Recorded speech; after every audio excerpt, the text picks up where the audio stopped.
ou pour dire quoi que ce soit le départ, bon, de réclamer autant pour moi le départ d'un directeur général. Ce n'était pas l'idée. Oui, et ce n'est pas l'idée même d'ailleurs. Oui. Nous disons, voilà, nous souhaitons la bienvenue au nouveau directeur, qui est un postier, bon, qui sait effectivement ce que souffre la boîte. Voilà. Sur ce, chères mesdames, chers messieurs, les journalistes et techniciens de médias, nous vous avons conviés à cette point de presse pour passer une information à l'adresse de l'opinion nationale, mais également au niveau des autorités et au président de la République du Sénégal. Dans le cadre de la cessation d'activité professionnelle de plus de 200 agents. Pour certains qui ont eu à bénéficier de contrats de CDD de 2 ans. Et pour d'autres, plus de 2 contrats, ils ont bénéficié plus de 2 contrats de CDD, plus de 2 contrats, ça veut dire 3 contrats, voire 4 contrats au sein de la boîte. C'est normal. C'est anormal ça. Au sein de la Société nationale du groupe La Poste. Avec des séminaires de formation de renforcement des compétences à l'École nationale des postes. Permettez-nous de remercier la presse pour cette couverture médiatique et saluer la forte mobilisation du membre du collectif. Alors là, actuellement, vous êtes en chômage. Actuellement, nous sommes en chômage pour certains. Pour certains, 1 an, 4 mois. Et pour d'autres, 4 mois. 4 mois. Donc nous venons de dénoncer cette politique de 2 poids, de 2 mesures. C'est-à-dire, parmi nous actuellement, il ne devrait pas y avoir de contractuels au sein de la boîte. Parmi les 371, le directeur général a reconduit plus de 100 agents sous l'aile protectrice et l'influence d'un homme politique.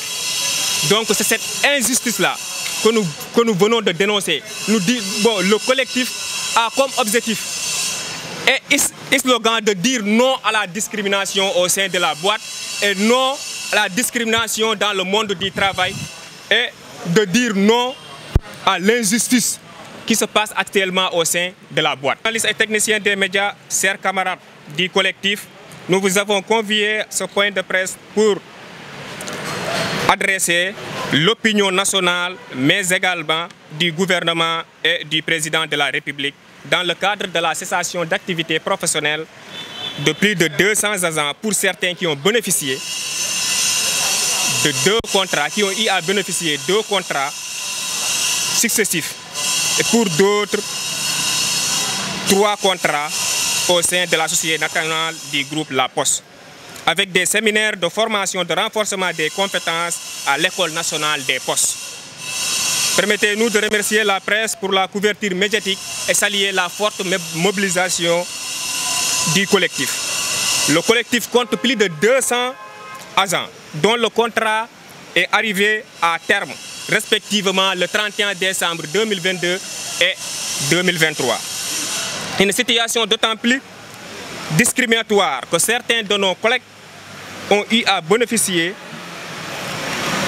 certains de nos collègues qui étaient dans la même situation, qui ont eu à réussir sous l'aile protectrice et l'influence de responsables politiques d'être réintégrés, qui sont au nombre de 100. Cette politique de 2 poids, de 2 mesures que nous dénonçons, le collectif a comme ambition et slogan de dire non à la discrimination dans le monde du travail et non à la discrimination dans la boîte. À cet effet, le DG sortant Moussé Mohamedou Diaité a augmenté de 10 000 francs CFA au salaire de 4 088 agents, soit une augmentation de 40 880 000 francs.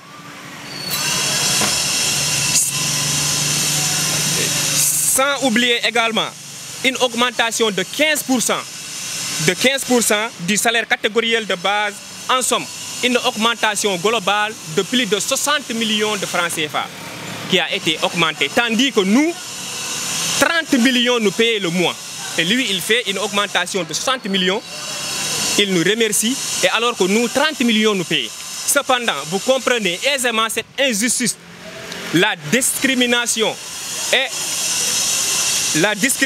et surtout la mauvaise stratégie managériale du DG sortant, M. Mohamedou Diaité, qui faisait croire aux Sénégalaises et Sénégalais que la véritable source de problème de la Poste, c'est la masse salariale. Que nous venons de démontrer que c'est faux, c'est assez faux. La Poste souffre que deux choses, une mauvaise gouvernance et une mauvaise feuille de route managériale. C'est ça, ce sont ces deux choses que la Poste est en train de souffrir. Concrètement, qu'est-ce que vous réclamez? Ce que nous réclamons, que nous retrouvons respectivement nos différents lieux de travail. C'est anormal.